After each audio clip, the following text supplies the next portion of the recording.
UFC Fight Night Vegas 63, Kattar versus Allen takes place this weekend, and I'm going to go through the entire card, starting with the early prelims, ending with the main events, giving my prediction and breakdown for every single fight on the card, starting with the early prelim opener of Cody Durden versus Carlos Mota. I'm going against most people here. Most people are picking Carlos Mota to win this fight. However, I'm going to go with Cody Durden. I feel like he's got this one in the bag. There's just a low chance of that quick first round KO finish in the flyweight division. I know that Mota has a few of those on his record. He's coming off a big one as well by first round KO. But I feel as though Cody Durden, in a fight that could go to a decision, especially because he's had a much longer training camp as well, and Carlos Mota is stepping in on very short notice. Of course, Cody Durden was preparing for Kleydson Rodriguez, which is a good thing as well when it comes to fighting Carlos Mota on short notice, because Kleydson Rodriguez is a very wild, unpredictable, explosive guy in the first round for the flyweight division. So he's kind of been preparing for that chaos immediately in the first round. I just feel as though if this fight goes on into the later rounds, we're going to see Cody Durden start to take over and beat Mota. And I feel as though just because he's coming on short notice and it's the flyweight division, there's not much chance of a quick first round KO, even if he has done it previously in his career. He's going to have the octagon jitters. Cody Durden's got momentum right now, coming off a big first round TKO win. I know it was over JP Bays, but still, it's a first round TKO win. I feel as though he can tough this one out and drag Mota into the later rounds and win this one via like a 29-28 decision. Maybe he loses the first, but he's going to win the second and third for sure. Moving on. Up the card, Chase Hooper versus Steve Garcia Jr. I'm going with Chase Hooper here.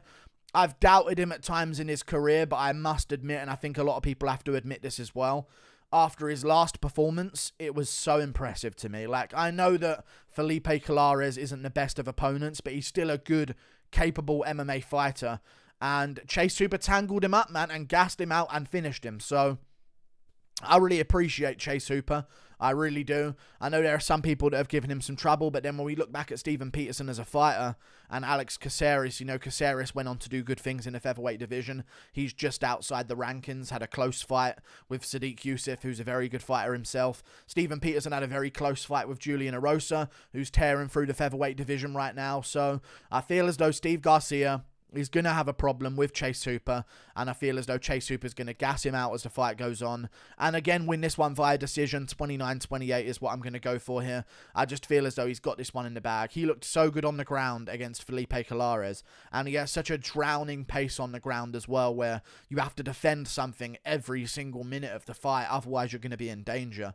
I feel as though Chase Hooper is going to get the better of Steve Garcia, not to mention Garcia coming off of a brutal first round KO loss. Chase Hooper's got a lot to work on, but he's improving. He's a 23-year-old guy, very new to the game, so I trust him to make the more improvements between fights as well. And he's got momentum, confidence. I don't see Garcia beating him on the feet here. And I feel as though Chase Hooper gets this one done by decision. 29-28, loses the first, wins the last two rounds. Moving on, up the card, Joseph Holmes versus Park Jun-Yong. I'm going to go with Park Jun-Yong here over Joseph Holmes. Joseph Holmes is a very good fighter, but I'm just not okay when I looked back at that fight against Jamie Pickett. I don't like the look of that whatsoever. The amount of gas tank that he had. And listen, it's Alan Amedovski. You're going to finish him in the first round. I think we've kind of got the gist of that. Joe Pyfer did it.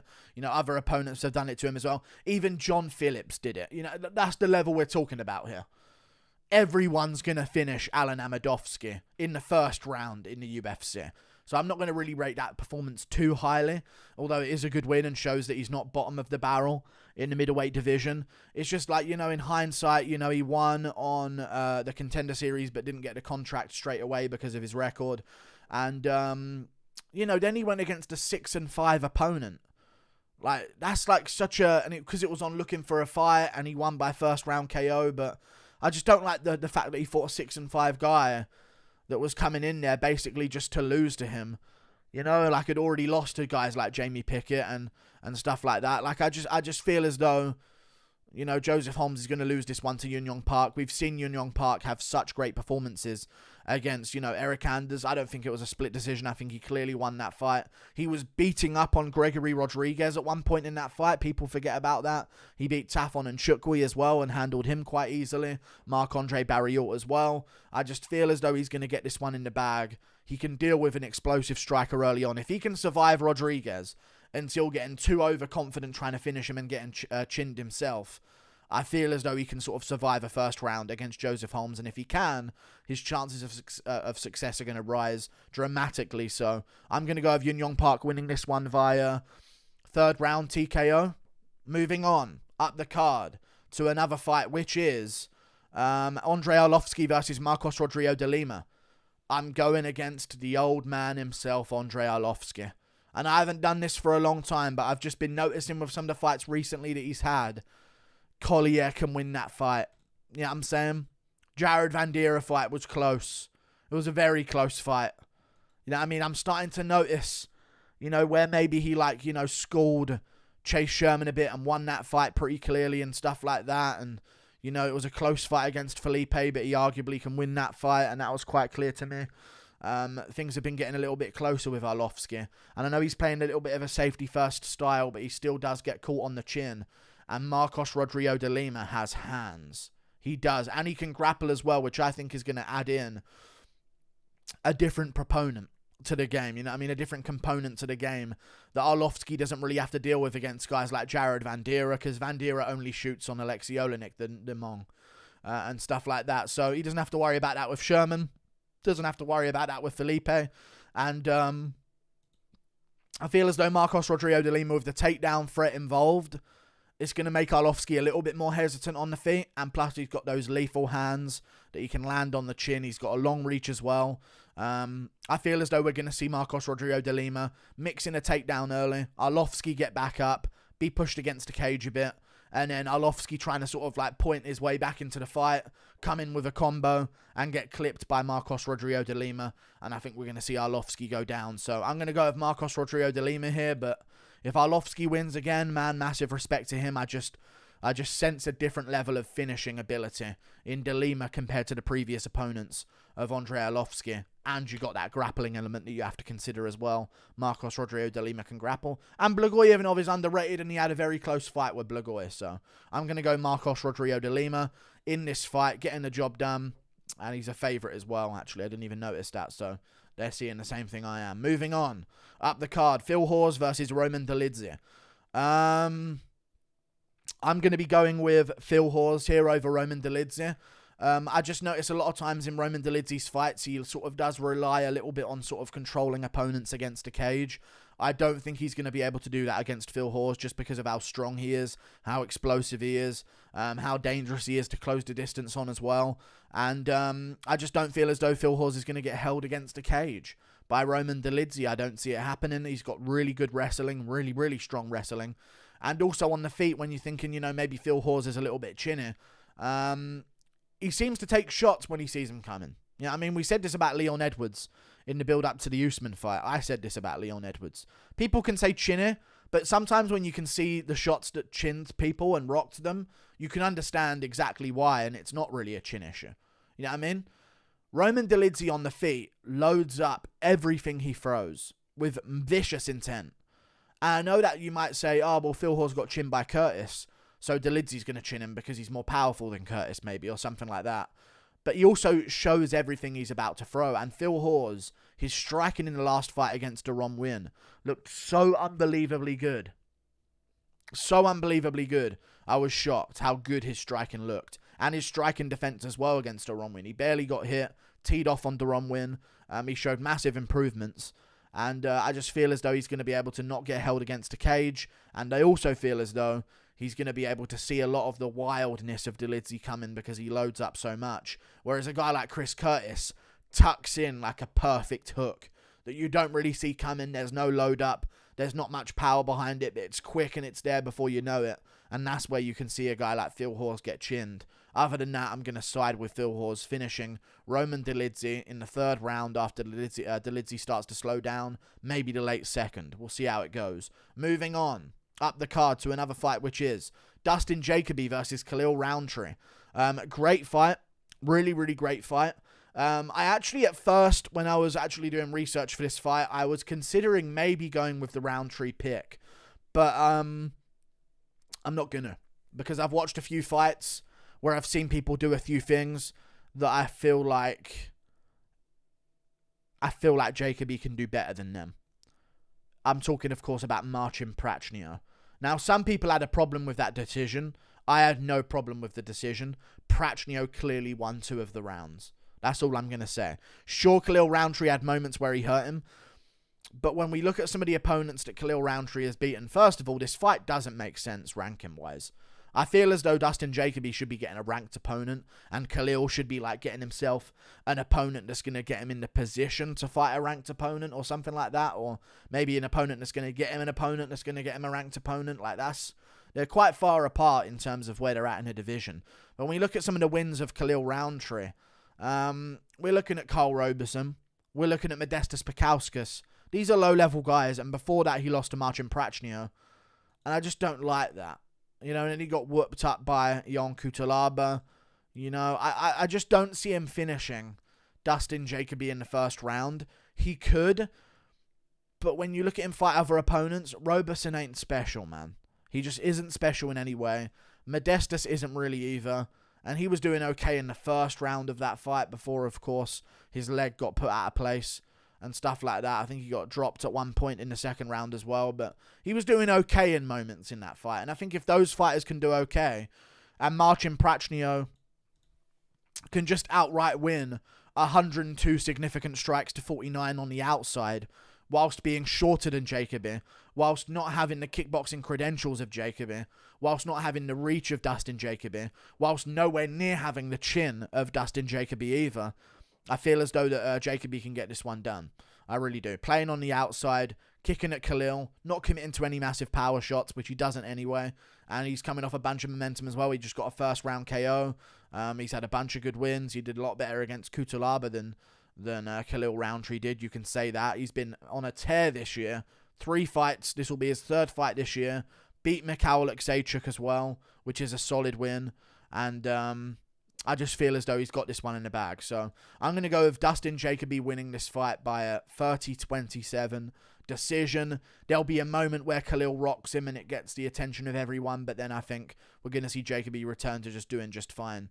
And I think Khalil's going to just get checked a couple of kicks and not really know when to go, and maybe get cracked with some big shots himself and leg kicks himself. Yeah, I just feel like Khalil looks great against terrible opponents. But then there's just that next bracket above where he doesn't. And if Prachnio's that level, Jacoby definitely is. Moving on. Up the card, Josh Fremd versus Tresean Gore. I'm going to be going with Josh Fremd here. Is who I'm going to be going with. I trust him to win this one against Tresean Gore because I like his grappling pace that he has. I think he's got very underrated grappling. I think that's going to be a big part of this fight that a lot of people aren't considering.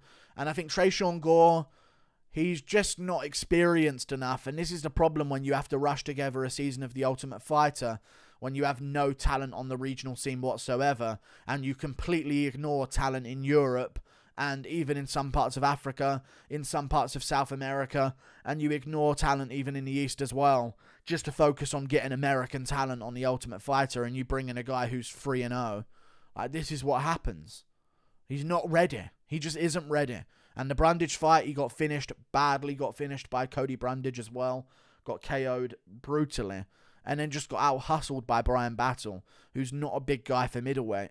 Josh Fremd is a big guy for middleweight. And I was watching back his Anthony Hernandez fight. He held his own for 2 rounds. And it was an entertaining scramble fight. Now, fair play. Hernandez was winning. But for a guy who took that fight on very short notice, which he did, he stepped in on short notice to fight Anthony Hernandez. I'm just going to get confirmation of that as well, by the way, just to make sure I am correct. Yes, he did step in on short notice. Anthony Hernandez was supposed to fight Duraev, then Duplessis, and then Fremd stepped in on like last minute notice, and he still held his own for like 2 rounds against Anthony Hernandez. So I respect it. I respect the performance, and he's got a bunch more experience. And sure, he lost to Gregory Rodriguez on the regional scene at LFA, but it's Gregory Rodriguez. He beat Bruno Oliveira, who was 8-2, 7-3 opponent, 4-1 opponent, 3-0, 6-2. Like he's fought decent MMA fighters for a long time, and I think that, you know, coming into his prime, 28 years of age, he's got a reach advantage over Tresean Gore as well. That's going to help him when it comes to dealing with some of the power shots. I think he'll do good in the grappling here and win this fight via like second round rear naked choke submission. Moving on to another fight up the card, which is going to be... where's the schedule?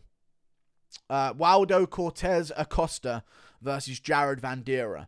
No-brainer here. Sure, there's a chance at an upset, but I am going to have to go with Waldo Cortez-Acosta. I just think he's too dangerous early on for Jared Vanderaa. And watching Jared Vanderaa just, consistently make incorrect decisions over and over again. He's coming in on a short turnaround as well after a KO loss, which is never a good sign. Listen, Chase Sherman is good, underrated at times in terms of his technique, but he's not really an explosive powerhouse for the division. I feel like Waldo Cortez-Acosta is. He also beat Peterson on the regional scene, who is a heavyweight I was paying attention to, so he's very, very good and very underrated. Thomas Peterson was a 5-0 heavyweight coming up that I was thinking, this guy might be UFC someday. We'll see, and that guy even bounced back in his next fight afterwards as well. And then he won on the Contender Series by first-round finish as well, so I feel as though we're going to see him catch Jared Vanderaa in the first round. Jared Vanderaa, possible Down syndrome. It's just very tough to trust him to perform the right path to win a fight. So knowing Jared Vandeeraa's brain and his problems with, carrying around all those extra chromosomes as well as the love handles, I feel as though he's just going to charge in and trade power shots because, he shoots on Alexei Olenek but doesn't shoot on Chase Sherman. So he's definitely got something wrong with him.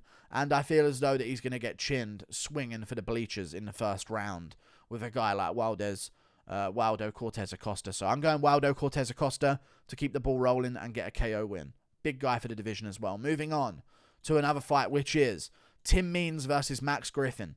I'm going Max Griffin. I thought he beat Neil Magny. I rewatched it. I thought he could have beaten Neil Magny. I really do believe he could have beaten Neil Magny in that fight. It was a very close fight, but I watched it back closely because it was a close fight, and I reckon he could have won that one, in all honesty. And he beat Condit, beat Kenan Song, beat Ramiz Brahimaj, who's now doing good in his own right in the division. So, yeah, I feel as though he's a little bit hit and miss. Just a little bit hit and miss here and there. You know what I mean? But, he's had some weird decisions. He should have arguably beaten Thiago Alves in the fight that they had that he lost by split decision and stuff like that. Like, he's had a few of those decisions. And I just don't feel as though Tim Means is going to be safe enough in a 3-rounder. Plus, I love the calf kicks of Max Griffin against Tim Means, who's a boxing-heavy guy, who's pretty heavy on that lead leg. And I feel as though Tim Means, 38 years of age, he's taken a lot of damage. He just got finished by Kevin Holland as well just a couple of months ago. Made a very close fight with Dalby. I feel as though Max Griffin is just a tiny level above Nicholas Dalby. Just that little tiny level above Nicholas Dalby in terms of danger, in terms of how much he can hurt you as well. And I think that's something that Tim Means is going to have to watch out for. And I feel as though Max Griffin gets this one done. Chopping at the calf, landing big shots. He showed amazing hands against Kenan Song. He dropped Neil Magny in their fight as well and looked good there with the hands. He's definitely made some improvements in his boxing, which is good going into a fight with Tim Means because we know how much of a slick boxer Tim Means is. So I feel trust in Max Griffin here to win this one. And I reckon I'm going to go with him via like 29-28 decision. Maybe Means opens early with some good stuff. But Griffin's been invested into the legs with calf kicks, landing some good shots here and there, and Griffin starts to take over as the fight goes on in like a fun fight of the night, scrappy type of fight. So I'm going Max Griffin 29-28. Moving on to the main event, the big fight on the card, which is Calvin Kattar versus Arnold Allen. I'm going with Calvin Kattar here. I think he's going to get busted up in the first round. Broken nose in the first round is what I'm going to predict.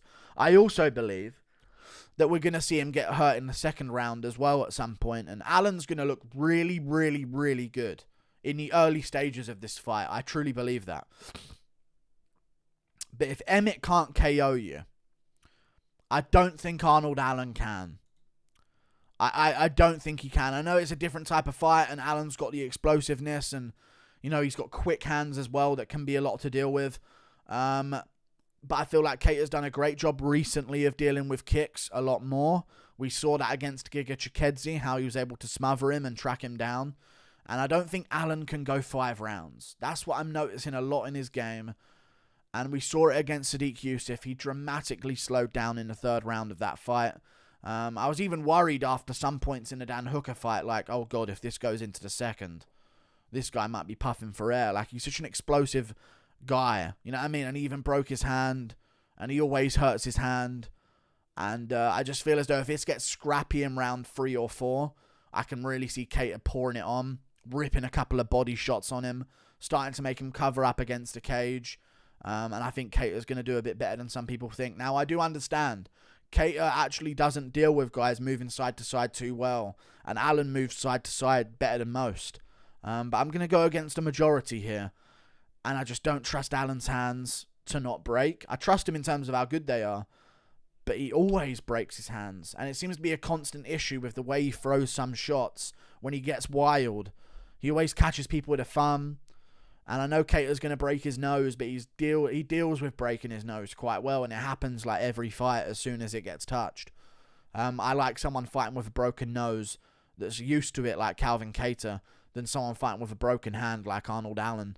And I think Kattar's just going to sort of take a bit of a whooping early, stay patient, keep teeping the body, jabbing the face here and there, landing his own decent shots. Allen's going to look great.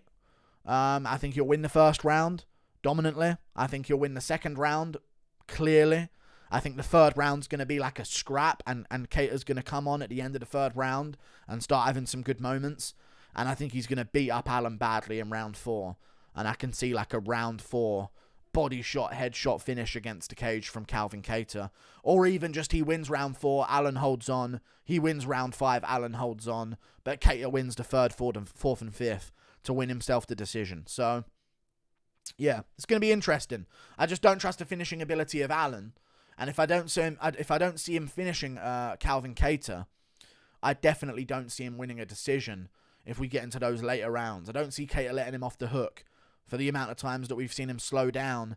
And in all fairness, yeah, it's not like, you know, people are going to say 3-round pace is different than 5-round pace, and I get that. I do get that.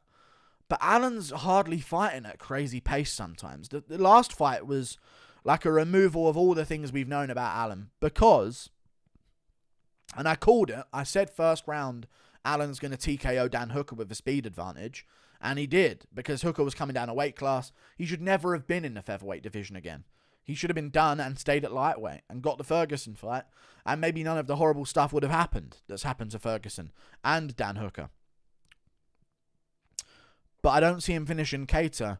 And even some of the 3-rounders that I've seen him in, the Sodiq Yusuff fight was slow pace.